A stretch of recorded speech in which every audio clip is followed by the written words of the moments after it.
Pagbasa mula sa aklat ng Eksodo.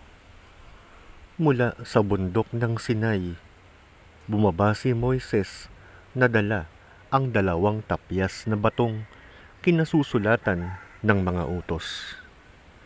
Hindi niya namamalayan na dahil sa pakikipag-usap niya sa Panginoon, nagniningning pala ang kanyang mukha. Nang makita ito ni Aaron at ng mga Israelita, natakot silang lumapit, kaya tinawag sila ni Moises. Lumapit naman si Aaron at mga lider sa Israel at sila'y nag-usap.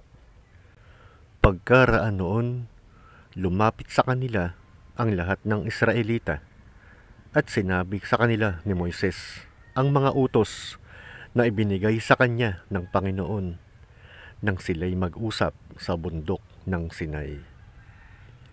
Pagkasabi nito, tinakpan niya ang kanyang mukha. Tuwing papasok si Moises sa tabernakulo upang makipag-usap sa Panginoon, inaalis niya ang takip ng kanyang mukha. Paglabas, sinasabi niya sa mga tao kung ano ang inuutos ng Panginoon. At makikita na naman nila na nagniningning ang kanyang mukha. Sa gayon, tatakpan niya uli ito hanggang sa muli niyang pakikipag-usap sa Panginoon. Ang salita ng Diyos. Salamat sa Diyos. Salmong tugunan. Diyos na makapangyarihan, ikaw ay tunay na banal. Ang poon na ating Diyos ay lubos na papurihan. Sa harap ng trono niya'y sambahin ang ngalang banal. Diyos na makapangyarihan, ikaw ay tunay na banal. Si Moises at Aaron, mga saserdote niya, at si Samuel na may lingkod na sa kanya ay sumamba nang ang pooy dalanginan, dininig naman sila.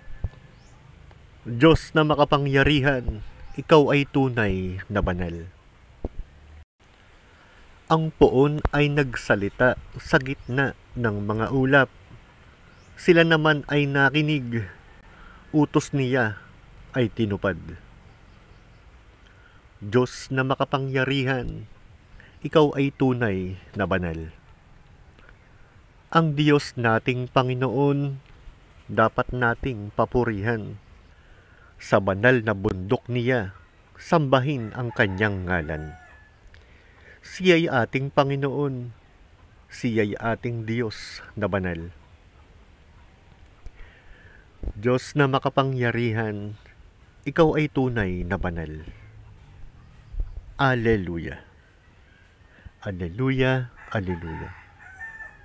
Aking mga kaibigan, alam na ninyo ang tanan na mula sa Amang mahal.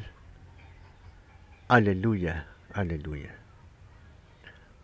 Ang mabuting balita ng Panginoon ayon kay San Mateo. Papuri sa iyo, O Panginoon. Noong panahong iyon, sinabi ni Jesus sa mga tao, ang paghahari ng Diyos ay katulad ng kayamanang nakabaon sa isang bukid. Nahukay ito ng isang tao at tinabunan uli. Sa laki ng tuwa, siya'y humayo at ipinagbili ang lahat ng ari-arian niya. At binili ang bukid na iyon.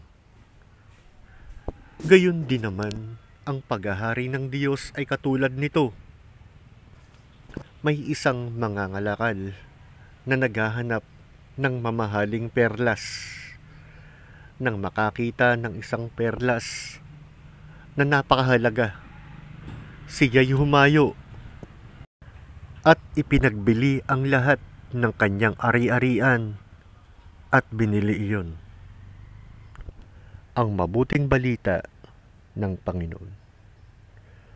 Pinupuri ka namin, Panginoong Heso Kristo.